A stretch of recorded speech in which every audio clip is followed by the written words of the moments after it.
Pensando en esto de Egipto también, el 22 de diciembre es el día más oscuro para nosotros que vivimos en el hemisferio norte, ¿verdad? A partir del 22 de diciembre empiezan a alargarse los días y el mundo está oscuro también. El mundo está en oscuridad y eso se alarga hasta mediados de verano y después empiezan a cortar de vuelta los días. En Suecia es común de prender muchas luces.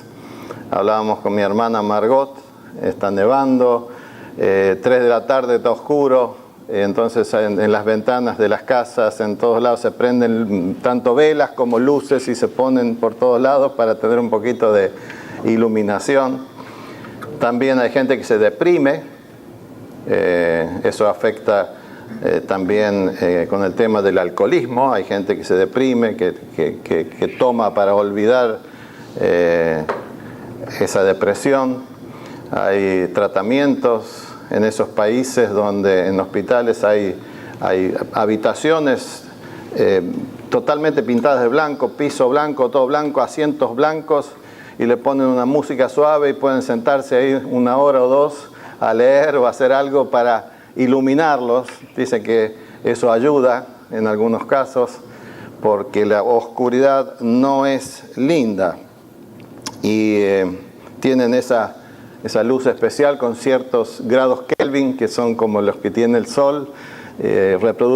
Tratan de reproducir para ayudar a las personas en ese sentido.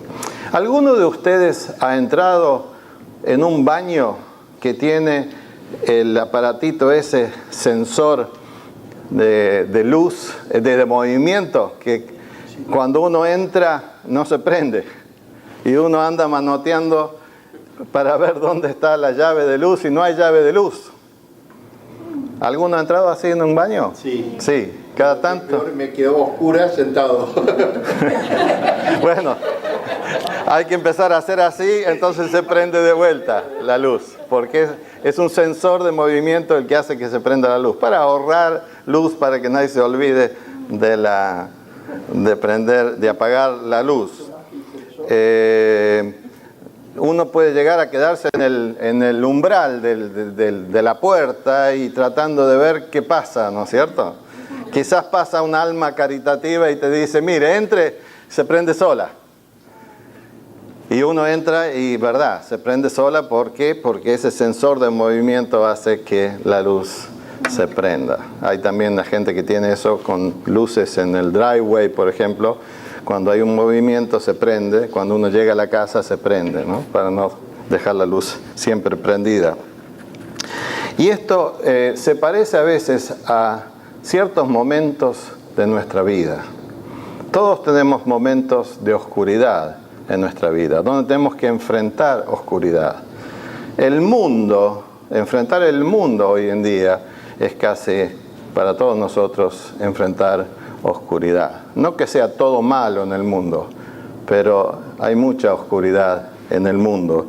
Pero no solamente en el mundo, hay situaciones en nuestra vida donde nos encontramos en el umbral, pareciera que no se prende la luz. Y buscamos por todos lados y no encontramos la llave. Pueden ser distintas situaciones. Puede ser que hemos perdido el trabajo, alguien perdió la novia o el novio, alguien tiene un mal patrón, alguien tiene, por ejemplo, un mal empleado, podemos haber fallado en un examen, distintas situaciones. Hijos que no siguen al Señor, se desvían, hemos tratado de hacer todo lo posible y de repente no siguen los mismos pasos que los padres y nos produce una gran tristeza, una gran tristeza. La muerte de un ser querido puede ser, un divorcio, una bancarrota, cuando hemos fallado en nuestra parte financiera. Puede ser que nos haya afectado un huracán. Distintas situaciones que tenemos que enfrentar en la vida y parece que todo está oscuro. ¿Vieron?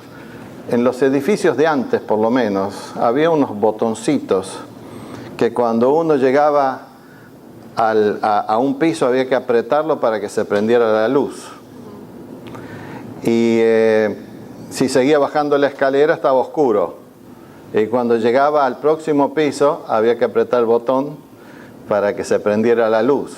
Y he decidido contar una historia que tiene mucho que ver con Tití y con la vida de nuestra familia en este día. ¿Quieren escuchar una historia? Sí, claro. Y tiene que ver con España. En el año 53, yo tenía 9 meses nomás, pero el papá de Tití tenía 15 años, Margot tenía 11 años, que muchos de ustedes conocen, mi hermana Anita tenía 13 años. Mis padres fueron a España, a Madrid, a papá a pastorear la iglesia, que dicho sea de paso vamos a visitar ahora, es la primera iglesia pentecostal de España, en Madrid. Y eran épocas muy difíciles, eran épocas de persecución, era la época de Franco, la iglesia oficial era muy fuerte, en contra de todo lo que no fuera la iglesia oficial. Desaparecieron hermanos, había torturas. Una de las cosas que se hacían para poder evangelizar, porque era prohibido, era tener un folleto cuando uno se subía al bus, sentarse arriba del folleto y levantarse. Entonces el que venía después encontraba el folleto, pero no podían acusar al cristiano de que estaba evangelizando, repartiendo literatura. Hay una hermana que vive acá en el sur de Miami, cuyo papá desapareció. Hay pero fue encontrado por una hermana muy diligente que iba de comisaría en comisaría, cárcel en cárcel, hasta que estaba como un NN en una, y Dios dio gracia para que pudiera salir. El hermano Palenzuela. Muy bien. Poquito tiempo antes que fuéramos expulsados, porque nuestra familia fue expulsada de España por predicar el Evangelio, y no pudieron volver mis padres hasta después del año 75, que falleció Franco. Había un muchacho que se había convertido, muy pobre. España era muy pobre en esa época, y mamá era muy dadivosa. Gunnar tenía mucho físico. Gunnar tenía como 6-7 años menos que este muchacho que se había convertido, así que mamá lo vistió, le proveyó zapatos de Gunnar, como siempre hacía. Y después de un tiempo, de varios meses, una noche, tipo 9 de la noche, ellos vivían, no me acuerdo si en un quinto o un séptimo piso, golpean la puerta. Entonces era este muchacho y con una mujer. Y la mujer estaba con Gunnar lo describe como una gabardina, un piloto, con las dos manos en los bolsillos.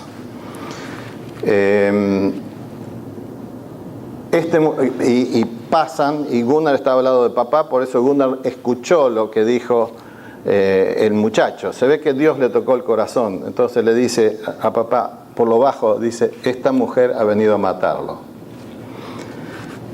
Y esto tiene que ver con el botón, no me salgo del botón de la luz. Y Gunnar se va a la cocina, le cuenta a mamá y a las hermanas. Yo era chiquito, así que no tengo ninguna memoria de eso. Y papá se sienta con ellos dos en un sofá. Teníamos una mesa gruesa así, de madera maciza, que tenía un tornillo de hierro grande. Uno podía levantarla y bajarla de esta manera. Sueco tenía que ser. Sí. Todavía se pueden comprar en los second hand en Suecia esas. Bien pesada la mesa. Y papá se sienta enfrente de ellos. Entonces la mujer, Gunnar, comenta de que la mujer estaba sentada así. Las caras que ponía tu papá. Todo el tiempo. Y la mujer le dice: vine para que me hable de Dios. Y era prohibido. Entonces papá dice, yo no hablo de Dios fuera del templo. Venga el domingo y puede escuchar hablar de Dios.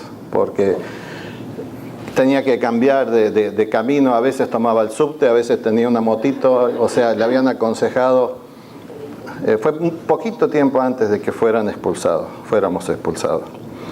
La cosa que el tiempo pasaba y esta mujer estaba con esa actitud y papá tenía las manos abajo de la mesa. Papá era bien fornido, puro músculo, y él decía, si ella hace un movimiento, yo levanto la mesa y los estampo contra la pared. Eso contaba papá. La cosa que se estiró la cosa hasta cerca de las 10 de la noche, a las 10 de la noche, y no daba para más la conversación. Entonces papá dice, oremos, porque orar se podía. Entonces él hace una oración y comenta de que fue la primera vez que oró con los ojos abiertos, porque él siempre oraba con los ojos cerrados, y con las manos abajo de la mesa. Y termina de orar y dice, bueno, los invito están bienvenidos a la iglesia el domingo. A todo esto les cuento que cuando les hicieron los interrogatorios a nuestros padres, sabían todo lo que había pasado en la iglesia, así que era probable que el muchacho era un espía. Sabían de qué se había predicado, si había habido una profecía, si había habido interpretación, sabían todo de lo que pasaba en la iglesia. Y entonces papá dice, los acompaño abajo.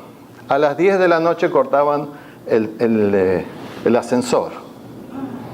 Entonces papá, apretando el botoncito, bajando con ellos hasta abajo, y había una entrada como para un vehículo, una entrada larga y una reja. Los acompaña hasta la reja, les abre la reja, ellos están del otro lado, cierra la reja y le da la mano y los saluda y les desea que Dios les bendiga. Y después empezó a correr en zigzag, porque pensaba que le iban a tirar de afuera, hasta llegar a la escalera, ¿no? Esa es la historia de mi papá y de mis hermanos y de mi mamá cuando estaban ahí, porque sabían lo que había dicho el muchacho y estaban en la cocina clamando a Dios de que Dios protegiera, ¿no? Pasan los minutos y papá no volvía. Ahora viene la historia de Gunnar. Y papá no volvía. Pasaron 5, pasaron 10, pasaron 15 minutos y papá no volvía. Y mamá desesperada, pensando que, porque no se había oído ningún tiro. Y era de noche, así que un tiro se hubiera escuchado bien. Entonces pensó que lo habían secuestrado. Y le dice a Gunnar, vas a tener que ir a ver qué pasó con papá. Y acá viene la historia del botoncito. Cuando Gunnar contaba que iba bajando piso por piso, no sabiendo con qué encontrarse, y llegaba al próximo piso, tenía que apretar el botón para que se ilumine. ¿Se acuerdan esos edificios antiguos que tenían el ascensor? Era como rejas, ¿no? Y así. Y cuando llega al último, papá estaba tendido en la escalera, o sea, la entrada de vehículos así, y la escalera acá, papá estaba tendido y la cabeza en un charco de sangre. Y Gunnar pensó que lo habían matado. Así que se tira arriba de papá y papá se despierta. Y lo que había pasado era que se ve que se resbaló por el apuro y por la tensión, y se rompió el anteojo y se cortó el arco superciliar acá, que sangra mucho. ¿Vieron cuando los boxeadores? Y se había caído contra la escalera. Y la cosa que, bueno, después al rato subió a casa y pasó esa historia, ¿no? Para terminar la historia, nos fuimos en tren desde la estación de Atocha, donde fue el ataque hace unos años, la iglesia cantando y con guardia civil hasta la frontera con Francia. Y eso es parte de la historia de la familia. Pero Gunnar contaba lo que él sentía cuando andaba en la oscuridad, porque se cortaba muy rápido, decía él. Entonces tenía que llegar al otro botón, encontrarlo y apretar, ¿no?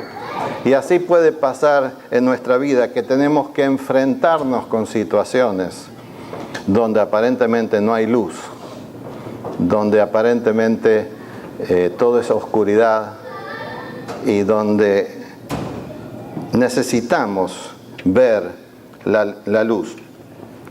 A veces no tenemos conciencia de lo que está pasando, pero estamos en oscuridad y de repente se manifiesta la oscuridad en nuestra vida. No porque la busquemos, sino porque nos pasa, porque somos parte de la raza humana caída. Ayer hablábamos, o anteayer con Titi, de por qué pasan ciertas cosas a los creyentes, pero somos todos parte de la raza humana caída. Comemos los mismos alimentos que muchas veces están fumigados con sustancias que nos hacen mal, tanto a los cristianos como a los no cristianos, ¿verdad? Respiramos a veces aire contaminado, tomamos agua que quizás no es la buena, y de esa manera somos parte también de lo que nos pasa a todos los que vivimos en este planeta. A veces sentimos de que no tenemos fuerza para seguir. ¿Les ha pasado alguna vez en la vida? Sí. Que estamos desesperados, no vemos una pizquita de luz, estamos en el borde y no hay nadie que nos diga, entra, que se prende sola. No tenemos a alguien que nos guíe.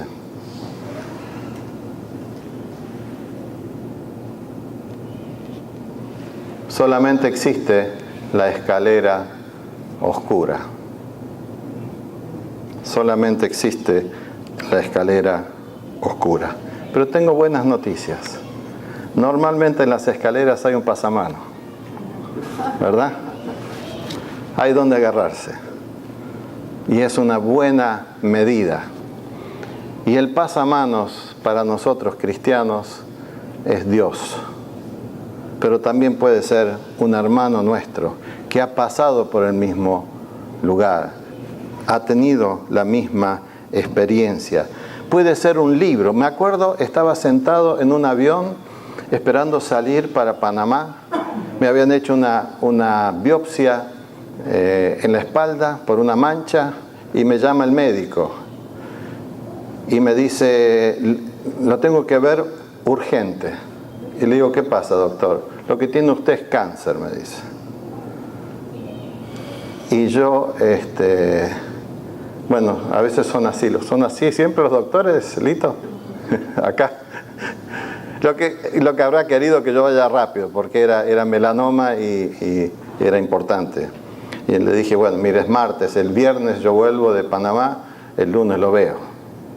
Pero justo unos días antes, el pastor Fatore me había regalado el libro La Cabaña. Y les puedo asegurar que tuve un retiro espiritual con ese libro. En esa situación de oscuridad, tuve unos encuentros con Dios. Estaba esperando comer algo a la noche en el hotel y mientras esperaba la comida tenía el libro abierto y lloré como un loco. Dios me bendijo, Dios me iluminó, me dio paz. Usó ese libro como el botoncito o el sensor para ese momento. Usó un hermano que me dio el libro. Y muchas veces entre nosotros podemos darnos una mano. Entonces acá es donde entramos a funcionar como cuerpo. Personas que hemos pasado por cosas parecidas. Especialmente es importante tener en cuenta a las personas mayores que nos precedieron y que tienen experiencia de vida en estas cosas.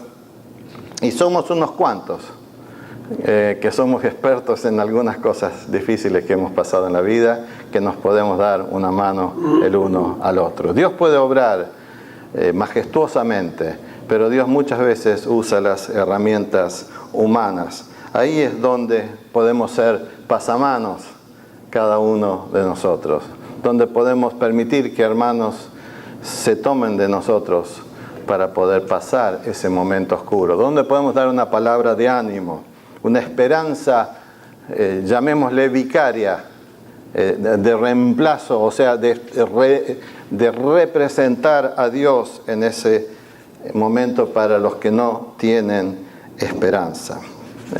Ustedes me dirán, ¿cuándo va a leer un versículo de la Biblia? Ya va. ¿Qué pasó con la melanoma?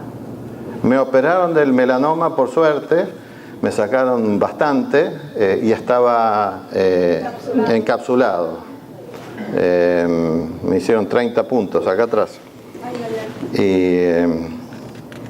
Y fue una bendición haberlo sacado a tiempo. Me dijo el doctor que tenía que llevarla a un restaurante bien caro a Liliana, porque ella le salvó la vida, dice. Wow. Porque normalmente el que tiene melanoma y se le pasa de largo y lo agarra tarde, es porque lo tiene en la espalda o atrás de las orejas, que es donde uno no se ve. Entonces es otra persona que puede ver. Liliana fue la que vio la mancha, dice, no me gusta. Andá a ver No me gustas, pero ni por... No me gusta esa mancha, dijo. Hay que ver un especialista de piel. ¿Qué tenemos que decirle entonces a un amigo, a un hermano que está pasando por un momento de oscuridad? Animarle a avanzar. Animarle a avanzar. Jesús, hermanos, es la luz del mundo. Quisiera leer con ustedes en Juan 8, 12. Dice, una vez más Jesús se dirigió a la gente y les dijo, yo soy la luz del mundo. El que me sigue no andará en tinieblas, sino que tendrá la luz de la vida. Tú te presentas como tu propio testigo, alegaron los fariseos. Así que tu testimonio no es válido. Aunque yo sea mi propio testigo, repuso Jesús, mi testimonio es válido, porque sé de dónde he venido y a dónde voy. Pero ustedes no saben de dónde vengo ni a dónde voy. Sé de dónde he venido y a dónde voy. Jesús sabe lo que hay detrás de la oscuridad. Él sabe de dónde vino y a dónde iba, y Él conoce nuestras vidas, Él conoce nuestras circunstancias, y Él es la luz. ¿Confiamos en eso? Amén. ¿Amén? ¿Podemos decir amén? Amén. Pero lo interesante es que no solamente Jesús es la luz del mundo, nosotros también. Fíjense en Mateo 5, 14, dice así, ustedes son la luz del mundo, una ciudad en lo alto de una colina no puede esconderse, ni se enciende una lámpara para cubrirla con un cajón. Por el contrario, se pone en la repisa para que alumbre a todos los que están en la casa.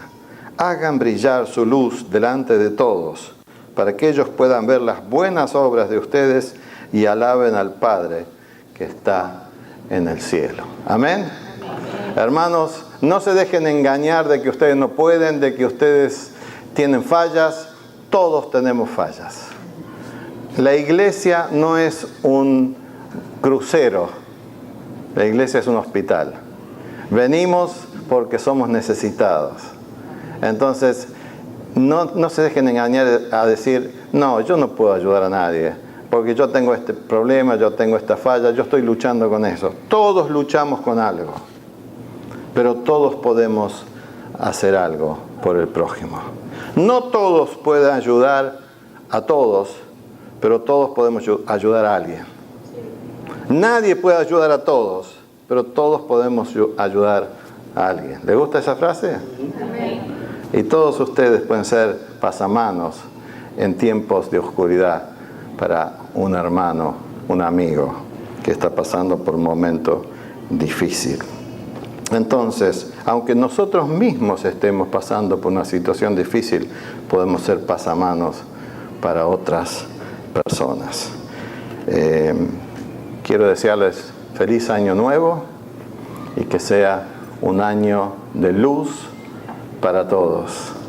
Y seamos luz para los demás y que la luz de Cristo se pueda reflejar en cada uno de nosotros. Amén. Señor, te damos gracias porque tú eres la luz del mundo, tú nos alumbraste, viniste a nuestras vidas. Ayúdanos, Señor, para poder enfrentar cada situación en la que nos metemos muchas veces nosotros, pero que ocurren también a todas las personas. Ayúdanos, Señor, a saber mirarte a ti a hablar con algún hermano, a leer un buen libro, a meditar en tu palabra, a buscar la luz siempre y también poder ser luz para otros. Te lo pedimos, Padre, en el nombre de Jesús. Amén. Amén.